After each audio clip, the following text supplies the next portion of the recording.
For those of you who've been following our work on YouTube for the last few years, you may remember that it was about 3 years ago now we did a demonstration on air layering for you. It was a crab apple, a big tall thing that we were demonstrating the technique on, and I thought it would be interesting to do a follow-up on that particular tree, and this was the result. So this piece here is the original base of the tree, which obviously has now been moved to a much smaller pot.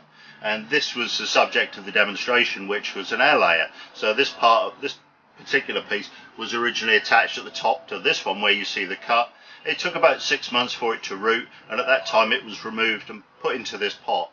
It's now been here since then, and it's filled this pot with root. It's really well established, and in the intervening period all we've done is grow and prune and grow and prune, and you can see that's now given us a reasonable amount of ramification on these trees. We've got quite a bit of branching and twig structure that we can actually use now to progress this material as bonsai.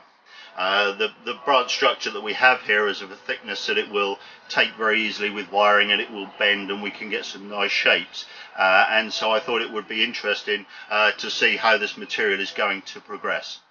The first task on this material is obviously to remove the branches in places that we don't need them. We've got some areas like here where we've got 2 or 3 small pieces growing out of one point, and that's not particularly advantageous. And the other thing is we've got a few little dead stubs in here, and also where we've got this longer straighter material, I want to prune that back to 1 or 2 significant buds, so that when the subsequent summer's growth comes out, it then forks into 2 again. In order to establish this material, and in order to get the nice strong rooting that we required for the growth of it, obviously it's been beneficial to allow this to just grow more or less unchecked. We've been letting it grow to about 2 feet, then pruning it back. But now at this point we really need to start to look at how we're going to style this and get the basic shape out of it.